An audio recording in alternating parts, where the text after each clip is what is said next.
इस महीने की 9 तारीख को राज्य कैबिनेट की बैठक होगी और यह बैठक एससीएम केसीआर की अध्यक्षता में दोपहर 2 बजे प्रगति भवन में होगी। इस बैठक में सीएस मंत्रियों के साथ विभिन्न मुद्दों पर चर्चा करेंगे और फिर एक अहम फैसला होगा।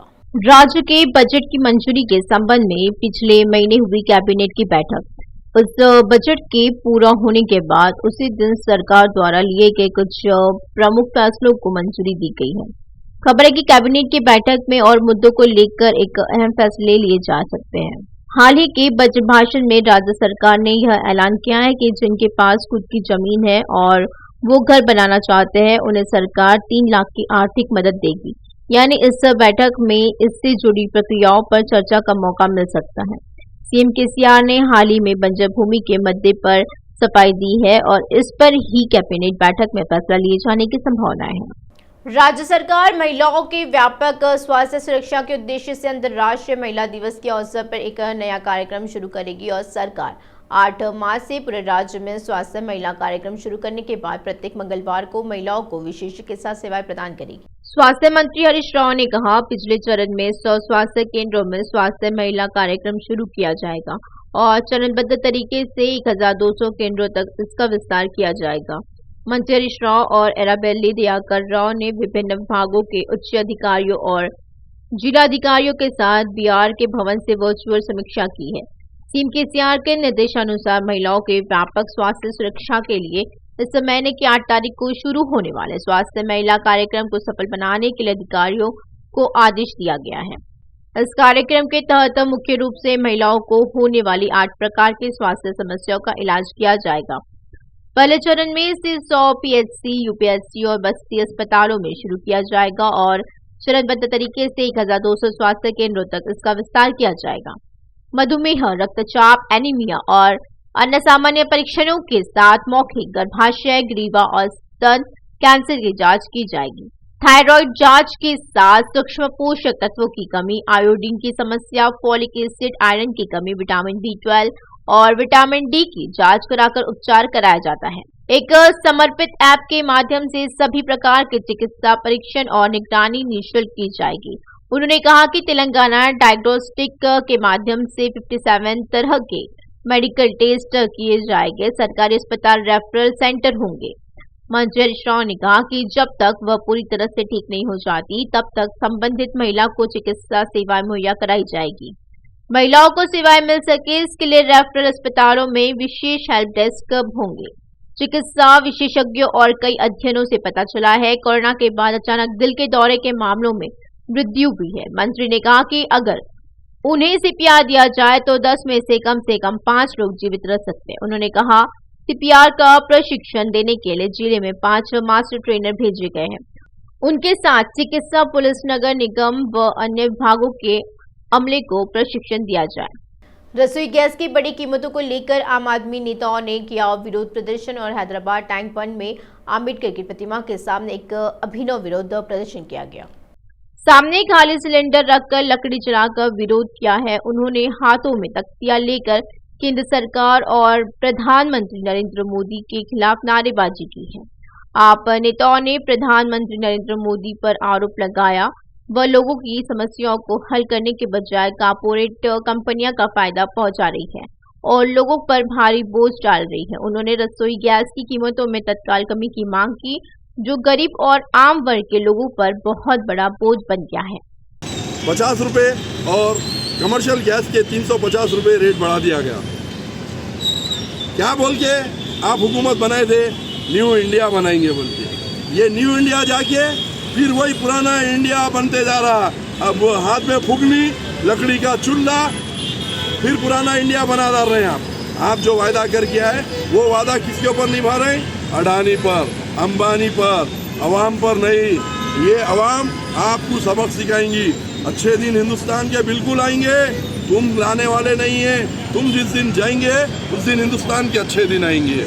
मंसूराबाद डिवीजन के कॉर्पोरेट वेंकटेश्वर रेड्डी को पुला नरसिम्हा रेड्डी और हैदराबाद वनस्थलीपुरम के अंतर्गत पनामा के पूर्व कॉर्पोरेट जिट्टा राजशेखर रेड्डी ने दौरा किया है और उन्होंने वहां स्थगित जिम सेंटर शुरू किया। इस अवसर पर कॉर्पोरेटर ने कहा है कि जिम करने से स्वास्थ्य में सुधार होता है। उन्होंने कहा, अस्पताल जाकर अपनी सेहत सुधारने की बजाय हम जिम जैसी चीजें करके अपने मानसिक, शारीरिक और मानसिक स्वास्थ्य को बेहतर बना सकते हैं।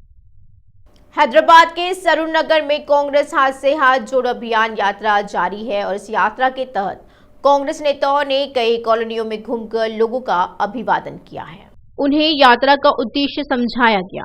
इस अवसर पर बोलने वाले कांग्रेस नेताओं ने लोगों को केंद्र और राज्य सरकारों की जन विरोधी नीतियों को अपनाने में विफलताओं के बारे में बताया है। लोगों को कांग्रेस शासन के दौरान की गई प्रगति की याद दिलाई गई।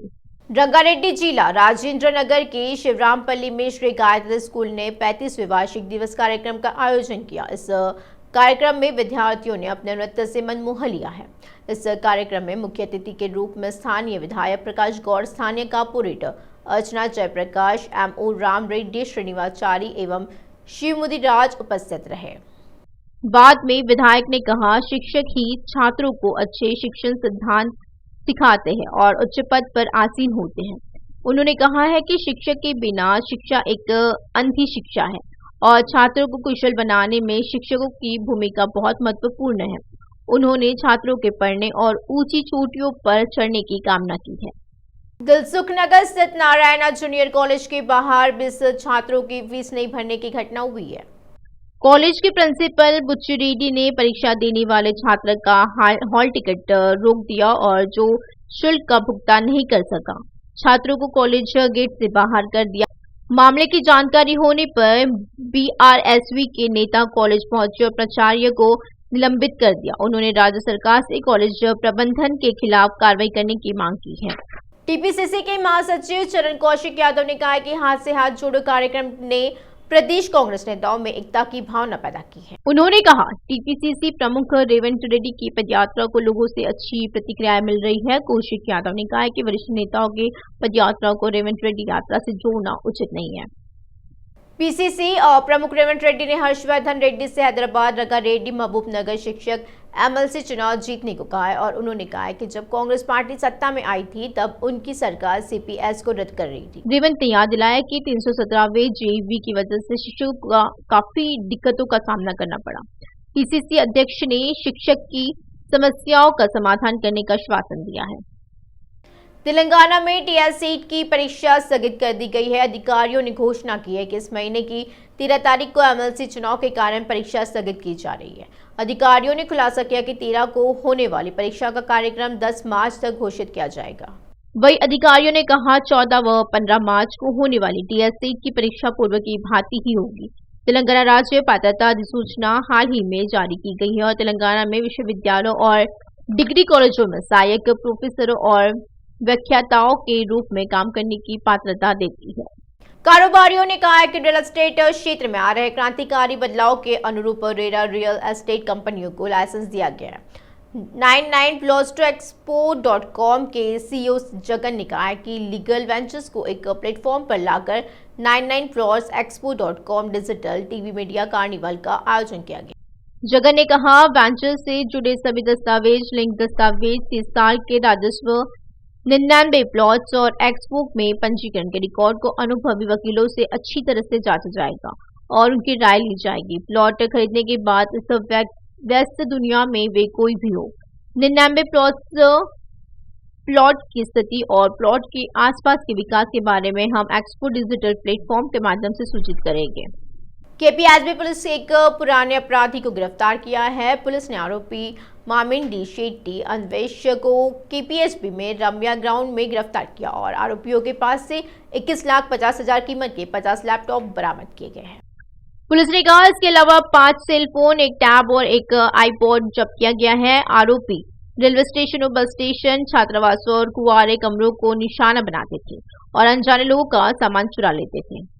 छावनी विधायक सायन्ना के निधन से खाली हुए पद के लिए संघर्ष अब जारी है और एक सहानुभूति के कोण पर, दूसरे के अनुभव के कोण पर, दूसरे के पुराने परिचितों की गिनती होगी, एक और की वर्चस्व के आशीर्वाद है। इस तरह चारों का मुकाबला होता है। अगर सब कुछ प्लान के मुताबिक रहा तो छावनी के लिए उपचुनाव हुआ तो उन चारों में से किसे टिकट मिलेगा, देखिए कहानी।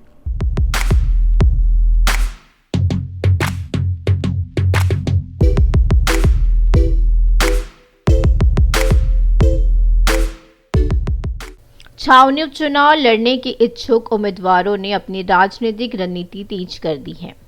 दिवंगत सैना के निधन से छावनी के लिए उपचुनाव होगा या नहीं, यह अब दिलचस्प हो गया है।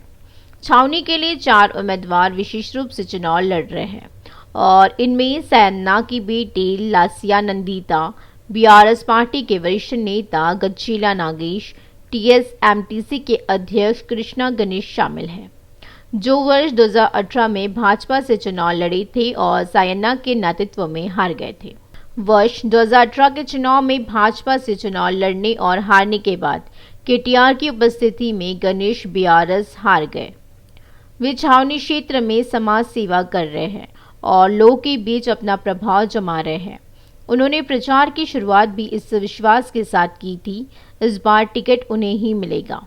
गणेश का दृढ़ विश्वास है। वरिष्ठ नेता पूर्व में भाजपा से विधानसभा चुनाव लड़ने के अनुभव पर विचार करेंगे।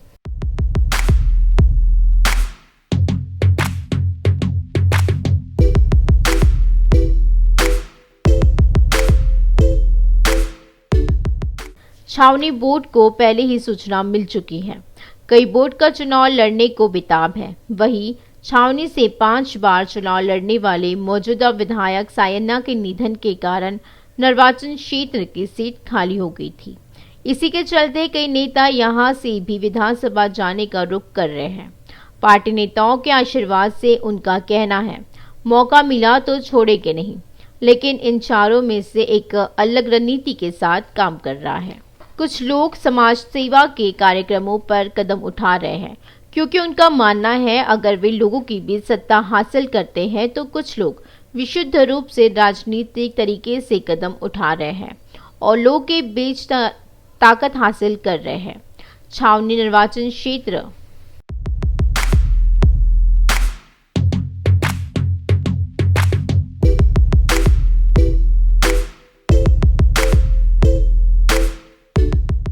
और लोगों के बीच ताकत हासिल कर रहे हैं।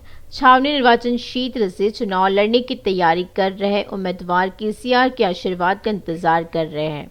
इन 4 लोगों में खासकर गणेश लगातार छावनी क्षेत्र में किसी न किसी तरह का कार्यक्रम आयोजित कर रहे हैं। 2018 में भाजपा से चुनाव लड़कर कड़ी टक्कर देने वाले गणेश तीसरे स्थान पर रहे। तब से गणेश मंत्रिमला रेड्डी और केटीआर के साथ है, जो बड़ों की नजर में है। पूर्णकालिक राजनीतिक उम्मीदवार बन गए हैं और छावनी निर्वाचन क्षेत्र में राजनीति कर रहे हैं। लोगों के करीब आने के लिए उन्होंने गणेश देव संस्था की स्थापना की और गरीबों और वंचितों तक पहुंचे हैं। इस प्रकार छावनी माफी प्राप्त की जा रही है। चुनाव नजदीक आने पर पार्टी नेताओं की नजरों में अपनी ताकत साबित करने के लिए गणेश लगातार महिलाओं और उनके उत्थान के लिए काम कर रहे हैं। विशेषकर महिलाओं को स्वरोजगार की मशीन उपलब्ध कराकर उनके जीवन में उजाला लाया जा रहा है। गरीबों की झुग्गियों में साफ पानी उपलब्ध कराया जा रहा है। श्री गणेश फाउंडेशन के माध्यम से गरीब क्षेत्रों में शौचालयों का निर्माण कराया जा रहा है। गर्मी के मौसम में छावनी क्षेत्रों में लोगों की प्यास बुझाने के लिए कूलिंग सेंटर बनाए जाते हैं। त्योहारों और उत्सवों के दौरान जाति और धर्म के आधार पर मंगल प्रतियोगिताएं और खेल प्रतियोगिताएं आयोजित की जाती हैं। साथ ही अन्नदान कार्यक्रम आयोजित कर लोगों को दिल जीत रहे हैं। मुसीबत में पड़े गरीब भी पूछे तो पूर्व में यहां से भाजपा की ओर से चुनाव लड़ने का अनुभव होने के कारण गणेश इस बार रोज पार्टी से निश्चित सीट के लिए प्रचार कर रहे हैं।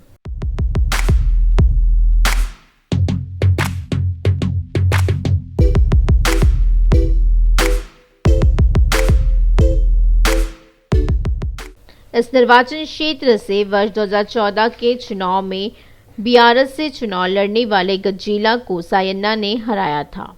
भले उन्होंने वर्ष 2018 में निर्दलीय उम्मीदवार के रूप में चुनाव लड़ा था, लेकिन वह ज्यादा ताकत साबित नहीं कर सके। वहीं दूसरी ओर इसी विधानसभा क्षेत्र के स्थानीय नेता मन्नी कृष्णांग की भी इस सीट पर नजर है। टीएसएमडीसी अध्यक्ष की जिम्मेदारियों के साथ साथ उन्होंने बीआरएस के सोशल मीडिया कार्य का बारीकी से पालन किया और नेतृत्व के करीब आए। वर्ष 2018 में कांग्रेस पार्टी से टिकट की उम्मीद के बाद मन्नी कृषांक को निराशा हुई और उन्हें उम्मीद है टिकट बियारस से आएगा। सायना की बेटी लासिया नंदिता सायना के निधन से खाली हुई छावनी विधानसभा जाने के लिए कदम उठा रही है। वह लासिया विधानसभा क्षेत्र के लोगों के पास इस विश्वास के साथ आ रही है कि सीएम केसीआर उसके परिवार को उसके प्रति सहानुभूति के साथ टिकट देंगे। लासिया नंदिता एक साथ आने की उम्मीद कर रही है। वहीं मंत्री हरीश राव के करीबी माने जाने वाले एरोला श्रीनिवास भी कर रहे हैं।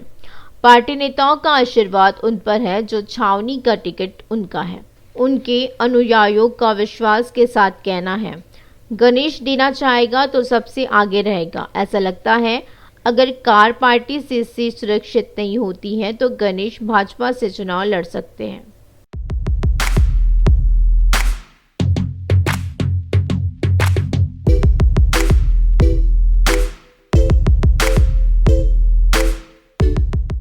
तकनीकी तौर पर अगर जनप्रतिनिधि की मृत्यु हो जाती है तो विधानसभा कार्यालय चुनाव आयोग को लिखता है कि उनका निर्वाचन क्षेत्र खाली है। उसी के तहत इसी चुनाव पर फैसला लिए जाने की संभावना है। वास्तव में छावनी के मामले में भी ऐसा ही किया जाना चाहिए, लेकिन तेलंगाना में चुनाव महज 10 दिन दूर है। ऐसे में चर्चा है कि क्या छावनी क्षेत्र के लिए उपचुनाव कराया जाएगा, और ऐसे में यदि छावनी उपचुनाव हो जाता है तो टिकट कैसे मिलेगा, विधानसभा में कौन जाएगा, यह देखना बाकी है। वैसे भी कितने भी कैलकुलेशन कर ले, भले लोगों को पता न हो उनकी उम्मीदें क्या है। असल बात तो यह है ईसी क्या सोचता है।